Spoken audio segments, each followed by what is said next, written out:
I'm here at Qlik Connect 2024 in sunny old Orlando. I have the pleasure of catching up yet again with my dear friend Susan Dean, who's the Director of Technology at Takeuchi. Susan, great to see you. Thank you so much for making time to catch up. It's great to have you back on the show. Thanks for inviting me. I'm so excited to talk to you. You're it's too been kind. A year.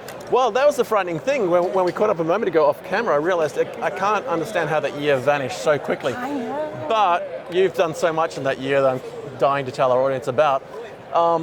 Last time we caught up, we had a great conversation that our audience tuned into with regard to an enormous piece of work that you've done inside Takeuchi to go from essentially, and correct me if I'm wrong, paraphrasing it, from spreadsheets to Qlik. Yes. In that sort of 12 months since then, I'm sure you've done some amazing things. You've got some other programs of work coming along. But I wonder if we could, for our audience, just recap very briefly that spreadsheets to Qlik journey, and then we'll sort of come back into kind of what's happened since then. So maybe if you just give us a run through that spreadsheets to Qlik journey we spoke about last year and just some of the highlights, and we'll sort of circle back on how that's going. Okay. So in 2019, we started using Qlik. Yeah. Prior to that, we had spreadsheets to support our sales team in all of their information that they disseminate to our dealers. And so we were giving basically monthly spreadsheets to our dealers, and the data was old, data was stale. Yeah. And our sales guys were spending a lot of time in the office, and they had to know Excel. And so now they're out selling. We save them about 20 hours a month. Wow. Where they were in the office and now they're out. But then the dealers are getting really quick information. We update the information daily, so they have all their life cycle information, plus they have their competitive information, all at the drop of a hat. So I don't know if we had this last year, but now instead of doing mid-year and year-end reviews, we're having them do marketing plans. So they have all the data from us, and so they can take all the data that we give them, and they have to put together marketing plans of how they're going to be successful with our brand. So I think the conversation's changed from, what did you do last year, what did you do last month, to what are you going to do for us this year? So that's been really cool. And your sales cycle, and correct me if I'm wrong, but your sales cycle, given that you have very big things, they're not sort of someone just walking in a lot and saying, I want to buy a two-door car and I want this and that with, whatever the case may be, and I want it in green. This is a fairly long sales cycle. There's a big sunk cost as far as the investment goes in a piece of hardware that might have a 10 or 15 year lifetime, and there's all the support and maintenance. So for them to even save 20 hours a month, it's a substantial amount of time they can now reinvest in, continue to develop that relationship, and potentially shorten that life cycle. Right. And so forth. So, I mean, beyond the game changer thing, how's the rest of the business responded to that? I mean, it's a great success story getting to there, but how's the rest of the business responded to that from the sales part of the business? I'm sure others have come to you and said, can you now do that for us, please? Yes. Has that been the case? So it has. This year we put in a warranty application where now when a customer brings a machine back to our dealer and it's still under warranty, we've got to figure out, is it a warranty issue on our side or is it a warranty issue on the customer side? And so we've put a lot of data together for our warranty team to be able to see what's going on. We've used our machine data that we get from our machines to figure out when they had maintenance. If there was errors. Now they can see, well, you didn't take care of that error for 2 months, or you haven't taken care of that error. So that's been really impactful to our warranty team. Yep.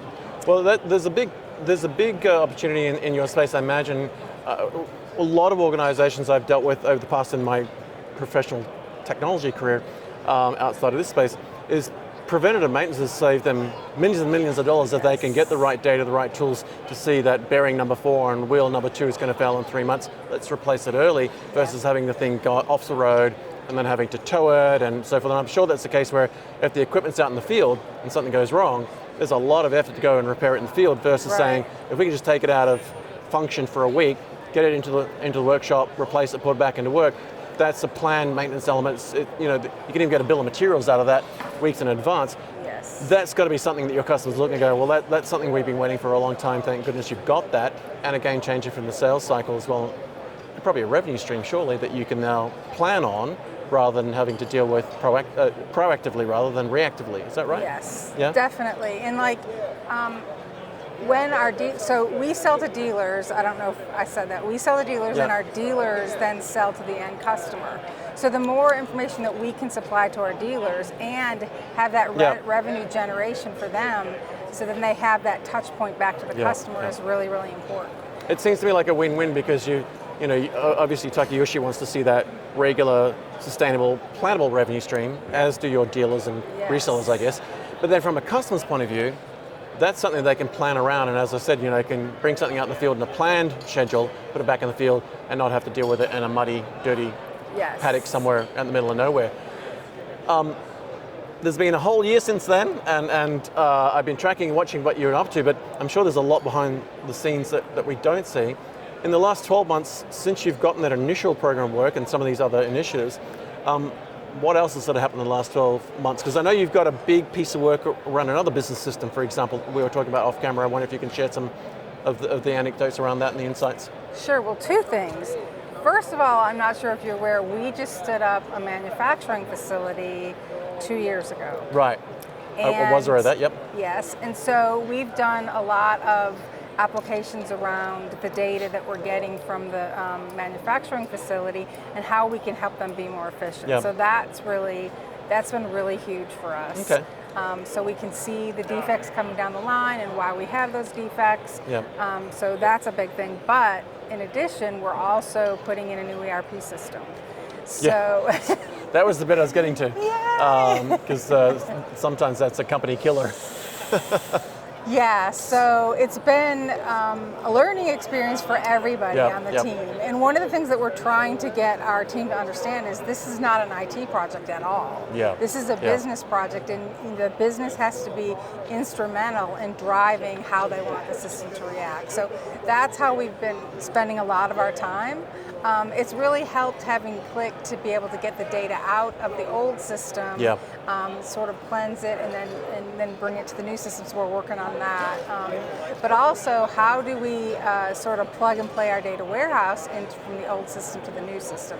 So we're working on a bunch of things in that area as well. I often, in situations where I've had to wear a CIO type hat in conversations, I say to them, it's called ERP because it's an enterprise-wide resource planning platform. That's not just an IT thing, not just a CIO thing or whatever it may be.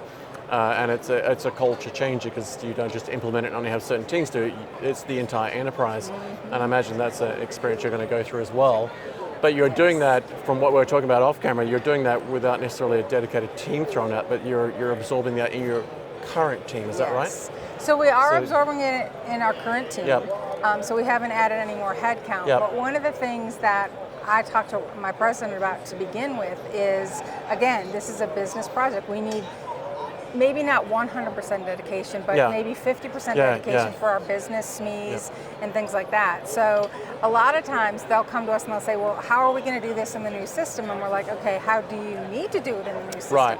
Think about not how we're doing it now, because we're getting rid of the system not only because it's obsolete, but it's not working for us. How do we need the system to work for you? So trying to get them to change their philosophy on how they look at it. Where do I want to be in 2 years? Focus on the outcome. Exactly. And you talked about a couple of things that I'd like to circle back on with regard to how you're leveraging what you've already got in place with Qlik with regard to some of the data assurance, data cleansing, normalization. Can you give us a little insight into kind of what that looks like and what that journey's been from where you go, okay, we've got to go to an enterprise resource planning platform, this is what it needs, this is what we're going to feed to it, and then what data sets you've got so far and what's that been like to sort of be able to use the tools you've already got from Qlik and potentially others to speed that process up, to simplify that process? Because I imagine when you're putting that stuff in, any ERP is only as good as the data you feed it, right? And as Mike said on stage this morning, garbage in, garbage out, classic scenario from his CIO days. Whereabouts are you leveraging Qlik for that, and where are some of those strengths saving you what I imagine will become not just 20 hours a month, but weeks a month in some cases? Right, so one of the things that we're doing with Qlik is looking at old, stale data. Data that has been in there for a really long time. A lot of times ERP systems you can't really delete things. And so you've got all this old stuff, and if there was ever an order, you can't get rid of it. So now is our chance to look at old products, old customers, everything old that we haven't used in the past, let's get rid of it. So we can use Qlik to do a lot of those reporting to say what's not what's obsolete and what do we need to get rid of. And you remove a great deal of risk of that, because I mean, there's some obvious things like just the storage issue, the size of the databases, the human resource to go and validate that, but also then removing risk in that data that doesn't need to be in the first place for decision making, never makes it into the ERP to influence or produce bias with wrong data, I guess is the case. Now, there's been some really exciting announcements just today, and particularly this morning on stage with Mike Capone, CEO.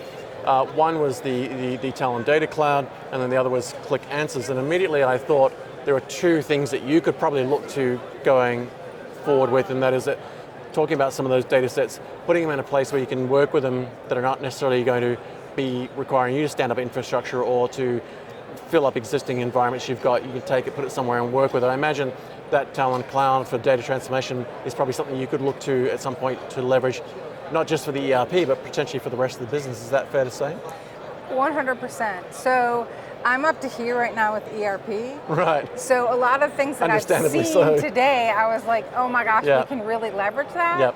But I have to put some of those things on the back burner, but I feel like I was really excited to hear what Mike had to say, what all the rest of the people that were on stage had to say, and definitely we go live supposedly in April. Oh, wow. And so I think once April's done and we're live, these are the things that I'm going to look at next. Well, the great news is, I mean, it's one thing to have it announced today, but then it's there when you need it. Yes. The other one that I really thought about was, given the experience you had from going from spreadsheets to a platform and tool like Qlik, where it's essentially unstructured data. I mean, you thought, oh, I know Susan's going to love this. Oh, yeah. And not just the ability to recognize and find and normalize and clean and wash and so forth, but to actually have a conversation with it. Yes. Imagine pumping all your spreadsheets into that data lake, if you like, and then actually having a conversation. And if you remember the demo, and people on the live stream would have seen it, an actual plain language, what is blah, blah, blah, and then translate to potentially either code or SQL, and then become machine learning code out to actually extracting the data you need. I imagine you've got not just spreadsheets, but other data sets in your organization. You could potentially point that at and go, well, what can we find and what's in there? That's probably something that you're dying to get your hands on, but as you said, not just yet. Yes. What are some of the use cases that, I mean, you've obviously gone from spreadsheets to dashboards and reporting and analytics with the traditional Qlik tools you've had so far. What are some of the use cases you can imagine with something that can talk to, in plain English, to unstructured data? Because I can imagine your sales team, they're not technically orientated, so if they could just type a plain English sentence and ask it in human language, as in, how many of these things have we got and how long it would take, there must be so many use cases for all parts of your organization to talk to the unstructured data, get some insights from it, and then come back to you and saying, hey, we found a bunch of stuff that we didn't even know we had. How can we now put it into something like an ERP that's useful? What sort of use cases can you imagine for that? So, a lot of things come to mind. Yep. First, our machine data, because we've only scratched the surface of how we want to use that data. Right. And there is a lot of unstructured data within that. So, how can we help our R&D group? How can we help our dealers? So that's one thing. And then we have a lot of third-party data that we purchase. Right. And I feel like there's so much that we can mine out of that that's unstructured. To find out what's going on with our competitors, what's going on with what we're doing with machines versus what our competitors are doing with machines. And so I think that would be a huge help too. I just think the opportunities are endless, but it's time. That's probably one of your biggest nuisances. And you sit there and go, I've got 20,000 things I can actually do. But then I guess it goes back to what you did when we were talking last year, which is you looked at the potential list of things you could do in the organization. You saw that potentially unstructured data, if you like, in the form of spreadsheets was just an unhealthy situation, and you brought some logic to it. So I imagine that's something you can iterate now. I imagine you've gotten some pretty solid sponsorship across the board now with last year's success to go forward.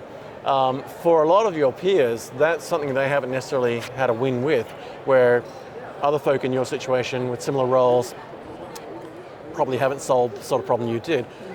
What sort of advice would you give them as to how to approach that, not just in the context of what you did when we talked about last year, but certainly what you've done so far, not necessarily the ERP thing, but where you've had other quick wins? Because a lot of our audience are in either data roles, or technical roles, or operational roles, and haven't necessarily had access to reporting to a board position, but are being asked to deliver things that the board's demanding, so there's that gap. What sort of advice could you share with them based on your own experience of how do they approach putting together business cases, putting together cost models, selling that story and pitching it, and then getting the funding, the support, and the program to go and deliver that based on your own experience so far?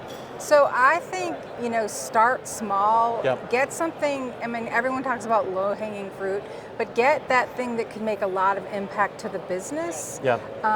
And start there and start small. And one of the things that you need to figure out is how you hold everything else off. So when people start to see the progress you're making, how do you hold them off? Yeah. So it's like getting that quick win, showing all of the data champions and our president, what the power of the tool is, and then keep building on that.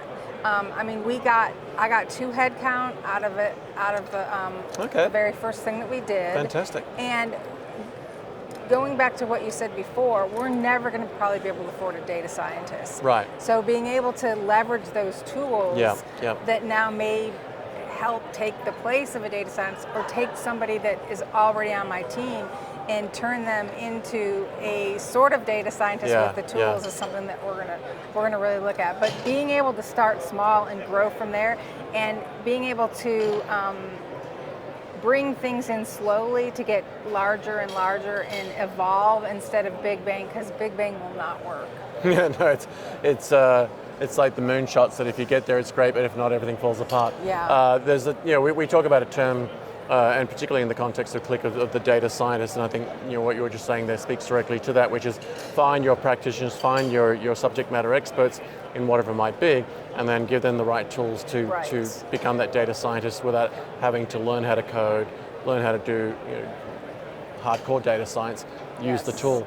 And I think in many ways, what you've proven out multiple times now since we've been speaking is the very message that Mike Capone opened up with today, which is, don't build, buy. You stick to your core business. So, if you're an airline, be an airline, use the tools that make sense. Qlik's here to provide those. With all the trends that you're seeing in sort of the last day or so here, and particularly in your space, and you mentioned, for a couple of years you had a manufacturing plant, you've got stuff coming off the factory floor. What are some of the trends that you think are going to have some real business benefits for you? I mean, AI is one that everyone's talking about, but when we think about AI, you've been leveraging machine learning for quite some time. Generative AI will probably help with some of your unstructured data. What are some of the trends that you're seeing, even just in today's announcements, you think that beyond the technology stack, from a business cultural shift, might be an exciting opportunity to bring back to the business? Anything particular jump out? Because AI is a big one, but like any particular parts of AI, and data cloud is great, but any particular part of that jumps out and goes, I think I can put that into practice. So, to be honest with you, I haven't even really thought about it. Yeah. So many things have come to light just since this morning. There's a lot to take in. And when you have ERP on the brain, that's true. And there's so many things that we can look at and see what will help us. But I just feel like building on the basics, and we're a small company, and AI seems so huge to me, but I feel there's parts of it that we could really start to utilize. It's just figuring out what we need to sit down and focus on. And right now, it's just helping our sales force be successful, helping our dealers be successful, and I think continuously listening to what they need and the things that they want, and that will drive how we approach the next phase, I think. Well, that's very much the underpinning story of events such as this one, which is listening to the customer conversations, peers coming together, having conversations, learning from each other, partners, integrators, resellers, talking to customers and the team at Qlik, and those conversations. I think in many ways what you're saying is that if you're listening to your organization and capturing what they do what you can when you can with the right tools, but at the same time don't sink the boat on big projects like ERP that have to be landed. Well, I'm very excited to catch up with you. It's always fun to learn about what you're doing. I'm so impressed with the journey you've taken your organization through, and I know our audience who've tuned into last year's conversation we're looking forward to this year's conversation to see where you've come in the 12 months since then. And we'll probably have the same conversation in a year's time. Hopefully. And you'll have done some amazing things. And then fingers crossed everything goes well with the ERP. And we'll be looking forward to what you're doing with all the other elements of the data cloud, with the Qlik Answers and so forth. But the great news is that you've got so much now at your fingertips with what Qlik's offering, that as and when you have a pain point, you can solve it. And where in a technical role now, I'd be very excited for those very reasons, which is I don't have to go and build it, I can buy it, Yes. I don't have to be an expert into it, the intelligence coming with that. So I can only imagine that you're probably now wishing you had more time to tinker with the Yes. toys and learn about them to figure out how to take them back to the business. Which we will. I mean, Yeah. we'll get to that point, Yeah. but we know that it's there, and a lot of times just knowing what's out there can just then trigger something that's, oh, this would be the great application for us. And again, another great reason to come to these events, right? Yes, definitely. Well, it's been so great to see you. Thank you so much for making time to catch up with me again. It's always wonderful to have you on the show, and I hope you have an amazing couple of days for the rest of the show, and safe travels home. Thank you. Thanks And, for inviting us. In the meantime, stay safe, safe travels, and we'll have you back on the show again soon. Dude, thank you so much. Thanks I so much. appreciate it. Always a pleasure. Thank you.